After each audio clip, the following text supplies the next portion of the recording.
3 years ago, I quit being a doctor to become a YouTuber. Everyone told me I was crazy, but somehow I managed to grow that channel to over 1.3 million subscribers and paid for my life. Things were going pretty good, but I felt like we were playing it safe. So I did something even crazier. And I'm gonna be honest with you guys, I'm kind of nervous about it, but I'm not doing it alone. First of all, I have you guys who are watching this video, but I also have someone who's been with me my entire life. My co-founder, my blood brother, Mike. Where did you get this photo? It's a good photo, right? Dang.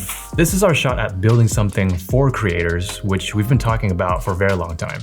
And it's this YouTube channel, In Creator Company. So you're probably wondering why? Why did we quit being doctors to become YouTubers? We have to go back to the beginning. And luckily, everything that you need to know is right here in this box. Oh yeah, so this is where it all started. This is a picture of our very first YouTube video that we did together. Oh no. We share tips on how you can stay healthy right at home. So if you're too busy to go to the doctor, don't worry, because we're coming to you. When I look at this, I just cringe really hard. We had so much energy back then to do like different kinds of videos. We had a very different journey to YouTube. If we want to go all the way back to where YouTube came for me, I've always grown up really being into music. Hello everybody. This one's called The End of Time. I've been playing music like with my friends, playing in shows. I learned how to produce music on my own too. When I got into medical school, I had to put that aside because of how demanding it was. Or at least everybody told me that you couldn't do both. Why did you want to be a doctor? Were you just copying me or what? I think kind of. A big part of it was our parents, for sure. Like having the parental pressure that you should be a doctor, you should be a lawyer, you should be something like that. And I remember I was talking to Dad a lot when I was kind of deciding what I wanted to do. And whenever I told him like, oh, maybe I want to go into, physical therapy, or maybe I wanted to go into dentistry, his response was always just like, well, if you're gonna go to more school, you might as well just become a doctor. That was what he always told me. And then I was just like, well, okay, I guess I'll just become a doctor then. Why not just strive for the highest? That's literally what he told me. He's like, why not just go for the highest? It was almost like, you did it, And I had to prove to myself that I could do it. I remember getting into med school. It was probably the happiest day of my life. I told you right when I got in, and I was like crying of happiness, like how great it felt to get in. I've worked for 5 years to get there. But when I started medical school, I think halfway through the first year, it wasn't what I thought it was gonna be. I wasn't really enjoying the learning as much as I thought I would. And all my friends around me were like super excited to go to clinic, go to the hospital, see patients, talk to patients. But I just started feeling really burnt out. I needed some kind of creative outlet. I needed to do something that was like not studying all day. And I think you just hit me up randomly and told me that you were starting to make videos and that you needed music for the videos, right? That was like the reason why I was like, yes, I'm super down to give you some music. Yeah, I was getting copyright strikes left and right. From there, just kind of snowballed. Like I had never made videos on YouTube before. I never really even watched YouTube that much. Yeah, I think that's super interesting. And we probably should have talked about this more, but it sounds like we both came to YouTube with very different mindsets. And it definitely reflects how you are the youngest child in the family, youngest child syndrome, and I'm the eldest. What got me into medical school, I wanted to become a doctor when I was 16 or something like that. And for context, both of our parents are in the medical field. Mom owns a pharmacy, dad's he's a chemist that does tests on medical drugs. I knew that I wanted to become a doctor because they had already laid the foundation and they already owned their business. My dream was to use my MD to build business. So at the time, I was watching a lot of Dr. Mike. I saw that, there's this doctor who's teaching medical education on YouTube. He would make a video and then thousands of people would watch it and leave comments and say, hey, that was so helpful. At the same time, I was also watching Graham Stephan in the finance space. And I didn't want to become one of those stereotypical doctors who was just really bad with money. So I was trying to learn about personal finance, and he just incepted this idea into my head that every YouTube video is like a piece of digital real estate, in that you make the video once and it can continue to pay off later down the line over and over again. It just sounded really cool. And so I wanted to take Dr. Mike and Graham Stephan and do both at the same time. So that's why I started with medical education videos. And so now hearing you talk about like not thinking about any of that at all, just coming in like... It was not on my radar at all. It was purely for a creative outlet. Sure. Well, you're welcome. Well, I think it's great. I think that is such a testament to what YouTube is all about. There's so many different ways that creators find YouTube, and they all can work. I think what unites all creators on YouTube is once they get there, do they like the process of making videos? And for both of us, no matter why we came there, we loved it, right? We got obsessed about it. Yeah, you're right. Like everyone has a different journey in getting into YouTube. And I think that the first few YouTubers that you start following and watching have a big influence on the type of videos that you make. So who were the first ones that you were watching? Probably one of the first ones that I was blown away by, that I was like, holy crap, how is this on YouTube? Was Matt Diavella. It was some self-improvement video that he made, but it was so cinematic. And I just reflected on myself for the past like 6 or 7 years. I call myself a musician. We had like, what, 2 songs on SoundCloud? I'm like, wow, I just have all this art just sitting in my hard drive. I need to put it out there so people can enjoy it like this. After that summer, I didn't think we were ever gonna have time to actually build a YouTube channel though, because I had went back to school on the East Coast. You were in LA, we were doing this long distance thing. We were just talking about ideas, but we never had a time where we could actually make them happen. Or so we thought, actually, because something happened in 2020 that changed all that. Stay at home. Stay home. Stay at home. I have today declared that the coronavirus presents a public health emergency in the United States. The world just shut down. Randomly, in the middle of my second year, we were all sent home for an undetermined amount of time. But I saw this as an opportunity. I was like, wait a minute, why don't I come back to LA with you and we can actually make this thing work? While we were locked down, the only thing that we did was make videos. I remember this time very well too. We tried everything that we could to figure out how to make money with these videos. And there's actually one thing in particular that I remember we made money on. This one, it was this thing. Can't believe I still have this. So there are a lot of ways to make money on YouTube, and one of them is affiliate marketing. So basically you talk about someone's product, and if one of your viewers buys that product, then you get commission. And so being in the medical field, I thought maybe we should review things that we had some authority to speak about. I was using blood pressure cuffs on my patients like every week. I went on to places like Amazon and Walmart, and we just ordered a bunch of blood pressure cuffs. Went home and just started using them all and just reviewing them. I remember having blood pressure cuffs on both arms and just checking which one's more accurate. And I think this one was a winner. But at the time when we posted that video, nothing happened. It's funny to say that again because I don't remember any of these things. I was just making videos. I wasn't thinking about making money at all. That's good. I think we were just doing research and like, oh, there's a gap in the market for people to review blood pressure cuffs. So let's just make videos to build an audience and get some views. I think I was just addicted to getting a video to like take off in some way. So I see this theme developing where we're both approaching YouTube in a different way, which is a good thing because we both brought different skills and different strategies to the whole channel. Yeah, I mean, I remember the next thing that we did try, and I was not really on board with it for a while because it wasn't related to YouTube.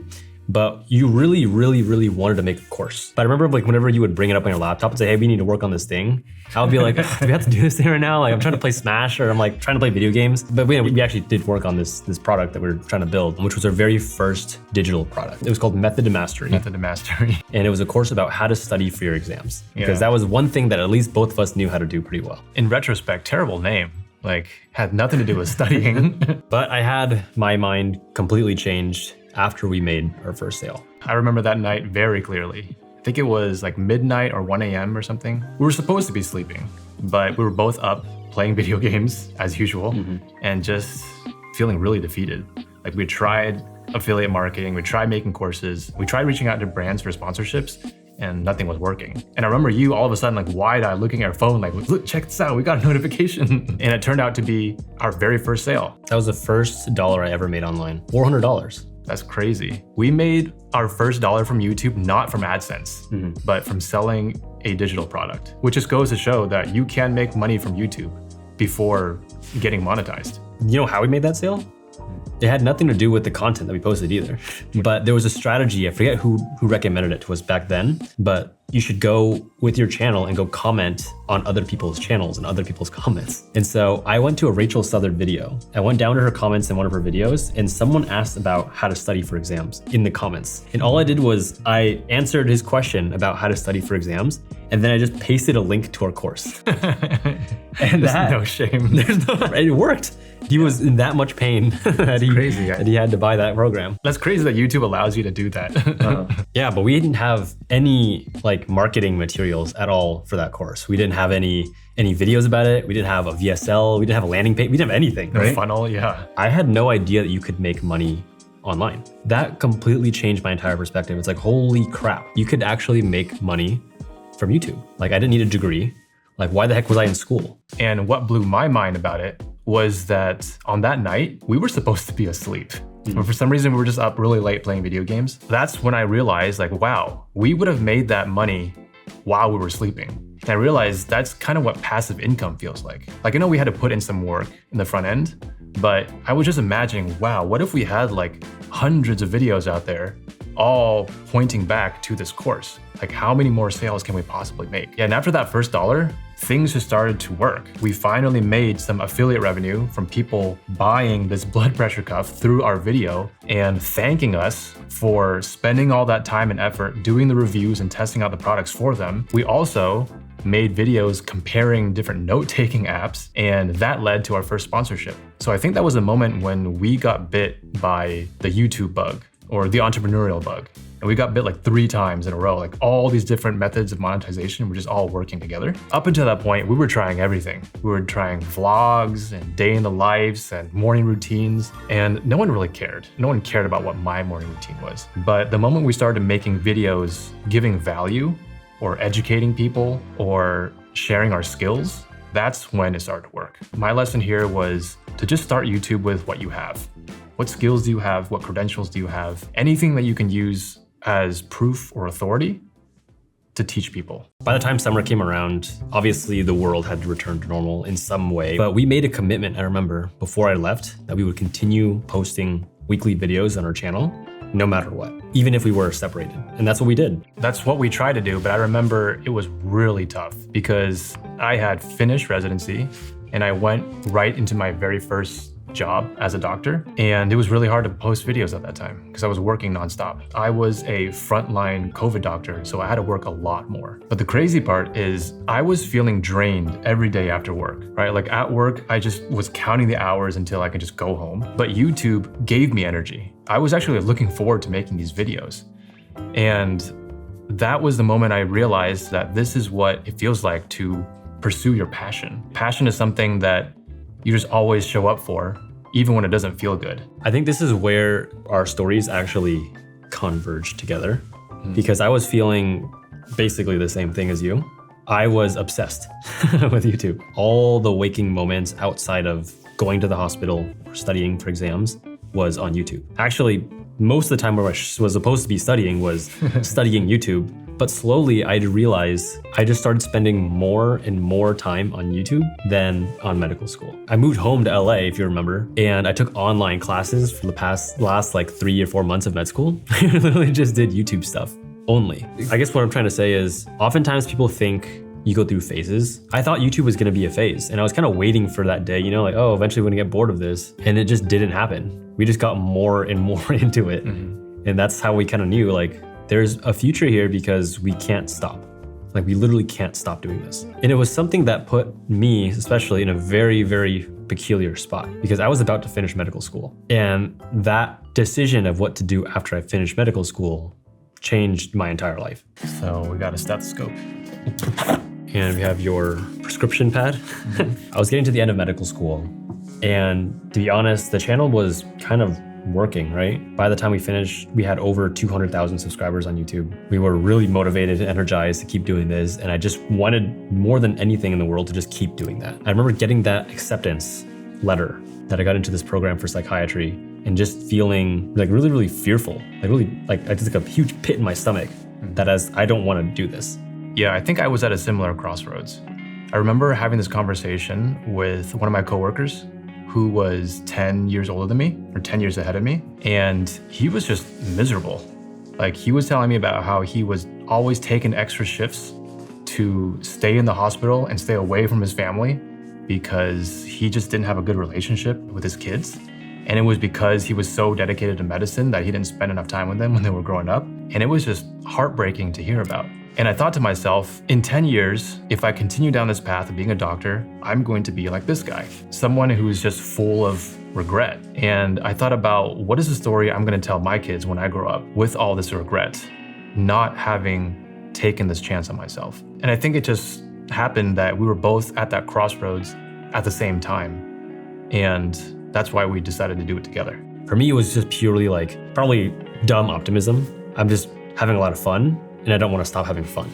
It's kind of just the youngest the story of child my syndrome. life. You know, like I'd never made money as a doctor. Like I didn't know the risk involved. I just know that our parents were incredibly worried and, you know, begging that I would go. And I was just thinking in my head, like, I don't want to do this. The fact that you were able to also feel that way and bring more of a calculated approach to it. Yeah, I couldn't stop thinking about that. Like the logistics, like budgeting, how are we gonna make money? I had already worked for several years, so I had this money saved up and I knew that if we needed to, I can inject this cash into our business. Plus, we had already achieved monetization in all these different methods.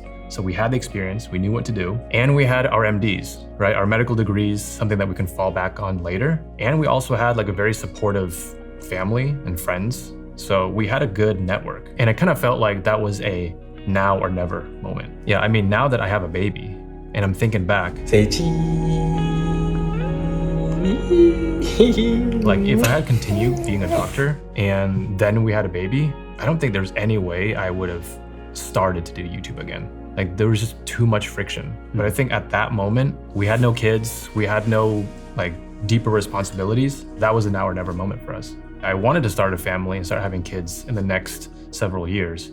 So I wanted to at least give this a shot and try before that happened. But that was definitely one of the toughest times in my life too, is I just spent so much time thinking about the numbers. But what actually was the last straw for me was also the emotional part, the urgency, and just the feeling that I would regret this if I didn't take that chance. Even if we weren't making as much money at the time as we were as doctors.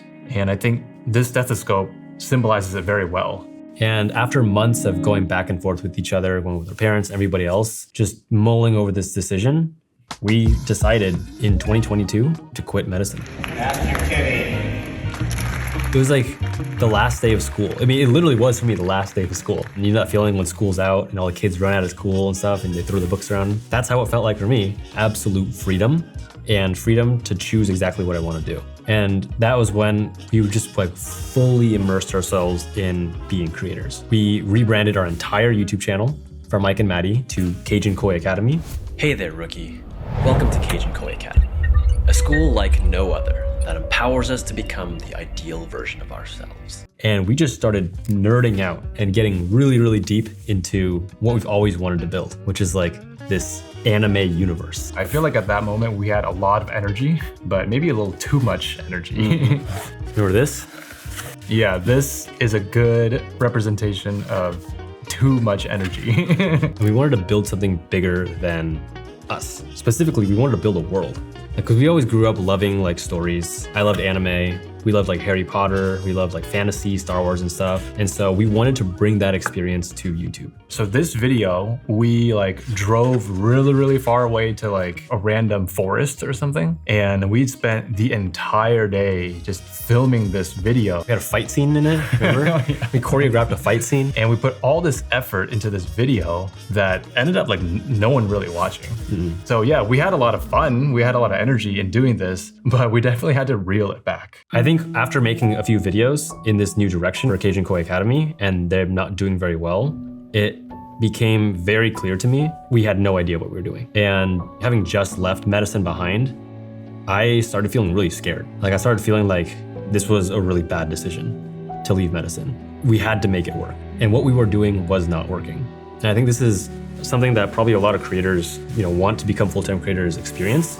They can have all the energy in the world, all the creative energy in the world to experiment, to make stupid videos and go crazy. But if it's not pointed in a clear direction that's going to lead them from A to B, it doesn't really matter. Yeah, that's definitely one of the scariest things for a creator is just not knowing what you don't know. I mean, where we came from as doctors, all we had to do was follow this proven path that hundreds of thousands of doctors had done before us. If we just do what we were told, we would become doctors eventually. But it was through these YouTube communities that we found these two guys who we thought could bring our channel back on track. But the problem was that they asked for a lot of money. And up until that point, we had never spent that amount of money. Then I remembered that we had already spent hundreds of thousands of dollars to become doctors. But spending that money was pretty obvious because the ROI was clear. You get the degree, you get the job as a doctor. And so I think through reframing in that way, it became obvious that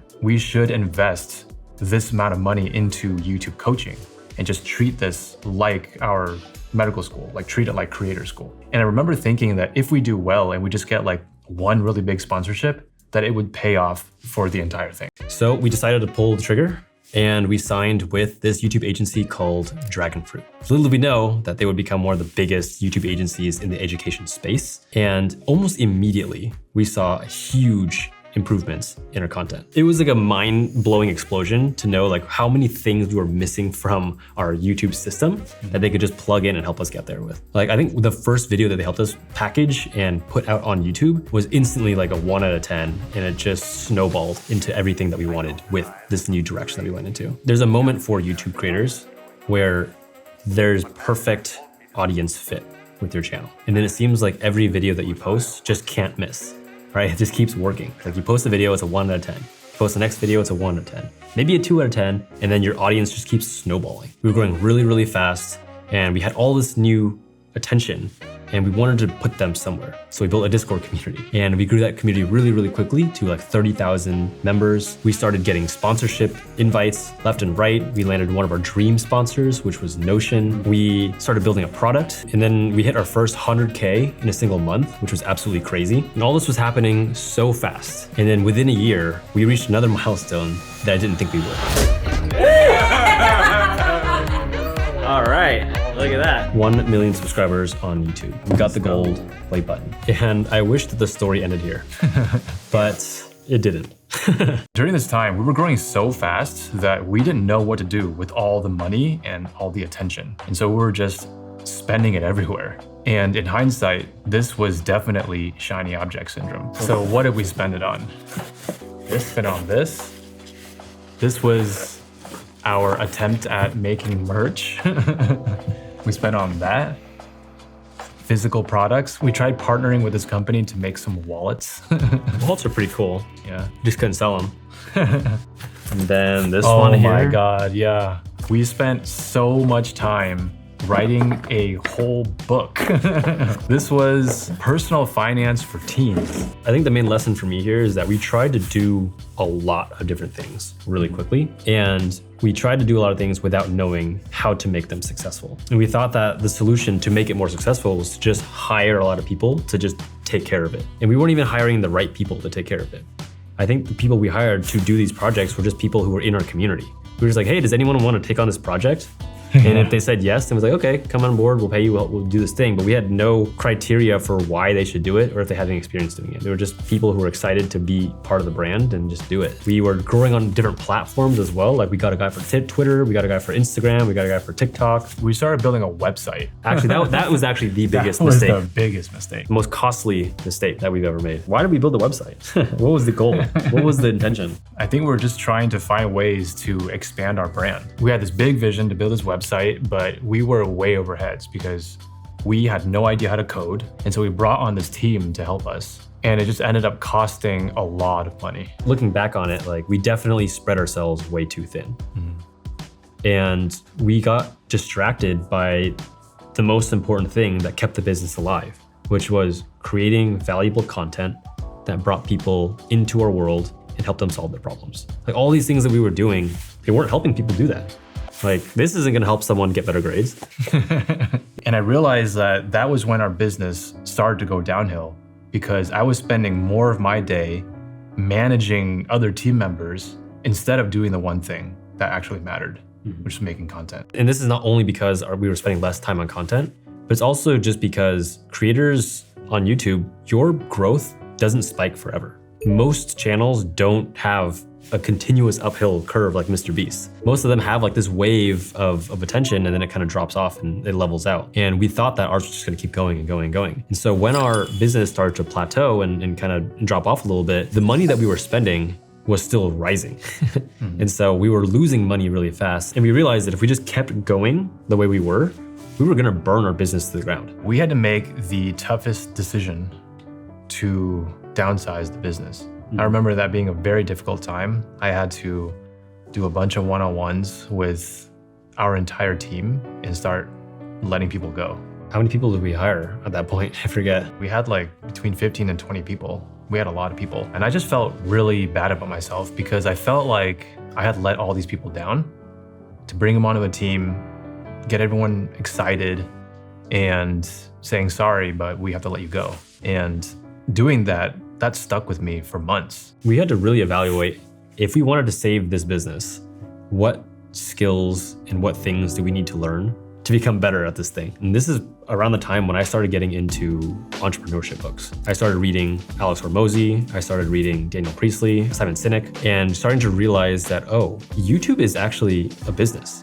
I never really thought about YouTube as a business before that. Looking at the numbers, we had to actually investigate what was working and what was not working. Everything that doesn't work, we had to cut the cord and then just focus on what was actually bringing in money and growth for our business. For us, it was our learning program, StudyQuest, and it was our Notion templates. And we definitely knew it was Notion templates because Notion themselves even validated for us.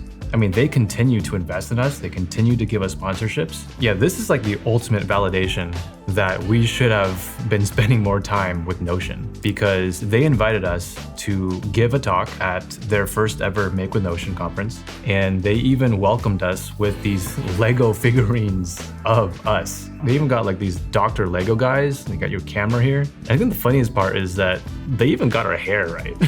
Look at our hair. Yeah. This just goes to show that they really believed in us and they were investing in us. And I don't know why we were just running around doing all these other things instead of just focusing on this. There's a great quote that Alex Hormozy has said that always stuck with me. If you're 0 to $1 million, you don't need to worry about anything. You gotta sell one product on one channel. That's it. You gotta get good enough at it that you can do it repeatedly in your sleep.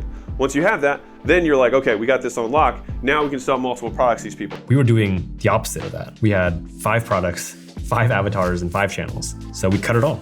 We got off Twitter, we got off Instagram, we got off LinkedIn, we got off all the other platforms. We just focused on YouTube.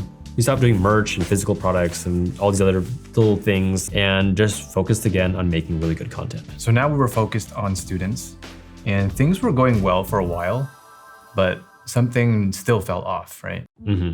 I think slowly I started feeling something that I hadn't felt in years. I started feeling burnt out. I think the reason I was feeling burnt out was actually from the content that we were making. Like by this point, I haven't been a student for like 2 years now. You obviously hadn't been a student for even longer, but we were still making content, pretending and reflecting on our times as students. But just in my mind, like so much has happened in my life since I was a student.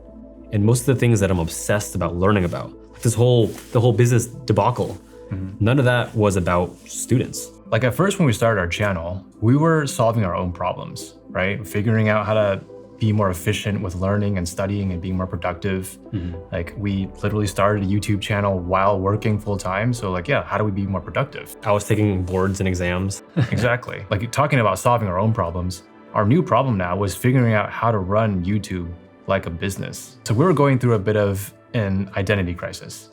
And yet again, we were now at a crossroads where I saw if we were to project this current path 10 years down the line, could I see myself making videos about how to study and get better grades for another 10, 15 years? Where my true obsession right now was with business and the creator economy, because that was what changed our lives. I remember pretty clearly having a conversation with our producer at the time. And he was kind of saying that, you know, guys, I can't help you guys any further because you just can't figure out what you want to do. Like, yes, you're telling me I want to make more student content, but you're spending all your time like learning and deep diving into this business content.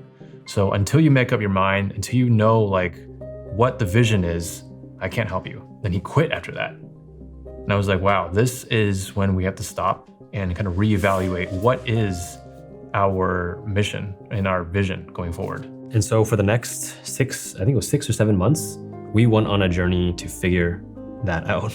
It was like back to full self-discovery mode. And to do that, we started hopping on a bunch of calls with people in our community, trying to see what kind of problems could we solve that were more aligned with where we currently were. We ran a few cohorts of students, trying to see what problems they would have, and everything just kept landing on the same thing, which was people wanted help growing on YouTube. And that really got me excited because that's something that we both have always been talking about doing for a really long time. I learned this from Dr. K. He was talking about Maslow's hierarchy of needs, but for creators. So when you're first starting out as a creator, the only thing you can think about is how do I make money and how do I make this work? And so he said that is the very base of Maslow's hierarchy of needs. Like, what do you need to survive? How do I make money? How do I get security? No one's thinking about the top of the pyramid, right? Where it's things like meaning and purpose and self-actualization. So while we were here at the bottom, all we were thinking about was making money. We weren't even thinking about meaning. But now that we had gotten to that point, that's when all of this misalignment started to happen. And hopefully all the creators out there can learn from this as well, is when you're starting to create content or starting to join the creator economy, you do not want to fall into the trap of just doing it for the money. You want to start from day one thinking about what is it that you actually want to build. It felt like deja vu because we had made this decision just like this before. This is like the same crossroads we were at when I decided not to go to residency for medicine. Only this time it was a little bit easier to make that decision because I've made a big decision like that before and it still worked out. And it was gonna suck. We were gonna have to start from scratch. We were gonna have to start over. So we made another decision to go all in and actually pause posting on Koi. Yeah, I remember this day. This was a very bittersweet day. It was the very last focus session that we did with our students. Just for some context, we would do weekly focus sessions where we would all get on Discord together and just work and focus. And this was the last one where we had to say goodbye to everybody who we built this community with because we were going to pivot into a new direction. Which meant that what we were doing before had to take a pause. We had to take a break so we can figure out this new thing. And maybe we can come back to it in the future. But at least for the foreseeable future, we were gonna go all in on this new direction. Right, so now we're in this new era where we were figuring out how to work with creators and entrepreneurs. And we ended up just diving right in and it worked out pretty well. We started meeting all these amazing creators, these dream clients. They were building these epic businesses and we were getting to do what we love most, which was helping them grow on YouTube. We started a new YouTube channel, or at least we started posting on a new YouTube channel. And this time we made a promise to ourselves that we were gonna build it the right way. And although it was basically starting over, it didn't really feel like that because we had already built up something that we could fall back on. Like the first place that we reached out to see if people would be interested in working with us was our own audience already. Like we had built this big community of over 1 million subscribers. We had a huge mailing list of 150,000 people. We started there. So we weren't starting from scratch. I remember just asking hey, who wants help with online business and YouTube? And we got a bunch of doctors reaching out to us hey, I want to do what you guys did. And it's crazy, some of these doctors were mid-career and they were looking for ways to invest their money. And they were yeah, YouTube and personal brand is where it's at. So that's where we started. And we realized that we were pretty good at it. We got results for other people to grow their YouTube channels fairly quickly. It was kind of through word of mouth where we started getting inbound from people who wanted to work with us. And it was all going great, helping people grow YouTube channels. I know they wanted to use it to, get more financial freedom or get more flexibility in their life, allowing them to work part-time in their jobs. But I think what really excited me was to get to work with those really ambitious entrepreneurs who really wanted to build epic stuff. And one particular client comes to mind. What was that? Who we got to work with. Oh yeah, this is definitely one of my favorite clients that we got to meet. This is Mark, who is now building one of the coolest podcasts on YouTube called Open Residency. Their vibe and the aesthetic of what they're doing is just so crazy. And we saw such potential in them. We're these guys are gonna be the top 1% in the business. And then we get to be involved in helping them get there. And that feeling of being able to get them into YouTube and starting to grow, it was exactly the type of work that we wanted to do. I remember dude, we should go out and meet them at their place. That's how excited I was.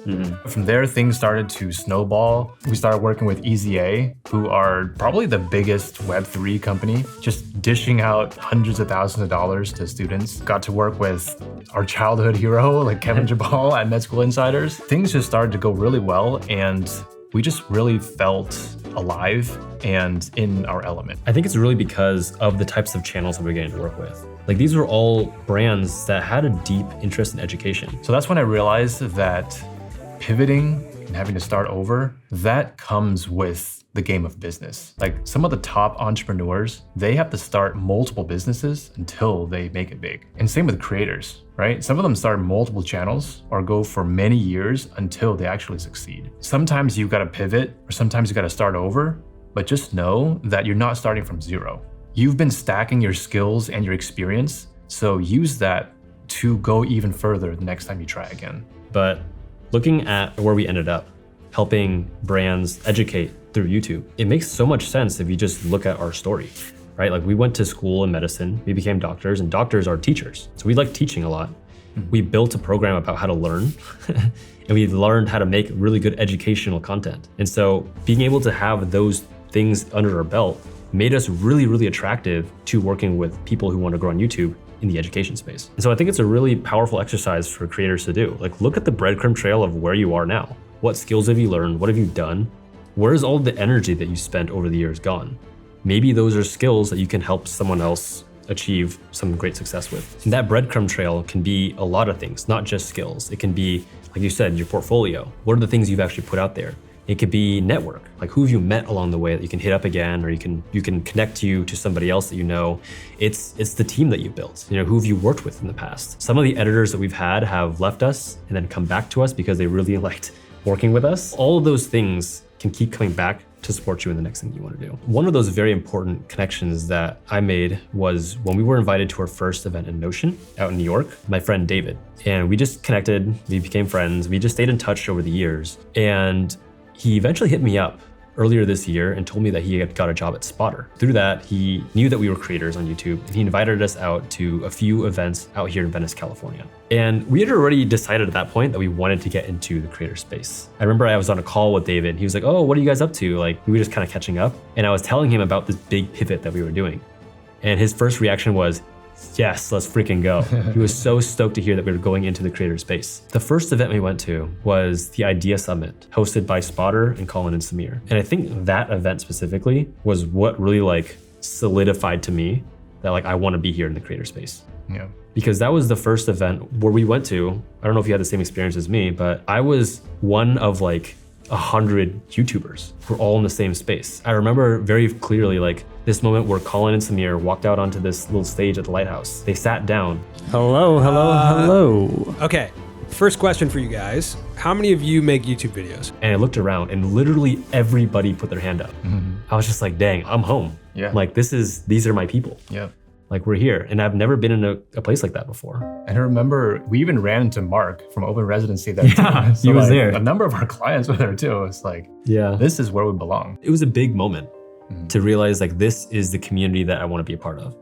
Like everyone I spoke to there was so energized to meet another creator, to talk about their channel, to talk about the content that they're making, that they're like arguing over titles and thumbnails, like arguing about them. I'm like, That's what we do. you're the only person I've ever done that with, you know, but like getting to do that with other people and help them and teach them, I was like, well, this is the place that we want to be in. And from there, we got invited to another event. And so that is how we ended up here.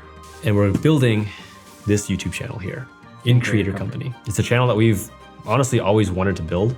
We want to help other creators figure out this whole journey that we just did, probably shortcut the process, maybe make a few less mistakes, make a few less pieces of merch that no one's gonna buy, and provide a clear path to get to where they wanna go. Because if there's anything that we've learned on our journey, the reason that we got here is because of the people that we met and the people that we worked with. This channel is gonna be everything that we wish we had as creators on this journey. We're gonna be sharing all the lessons that we've learned to help you build something that's gonna last on YouTube. All the strategies that we didn't know when we started, all the storytelling secrets, how to make better content, how to make content that actually converts and builds an audience. And most importantly, like how to build a system and a business around it. Like how to build a team. These are things that no one teaches you about on YouTube. And the recurring theme of all this is you need to work with people. We don't know all the answers ourselves, but we're really looking forward to bringing on people who do know more than us, teaching us so that we can teach you guys. We're here to just be curious and just learn as much as we can. So yeah, thank you for joining us on this journey down memory lane through everything that got us to where we are now. If you haven't already, subscribe and let's build some creator companies.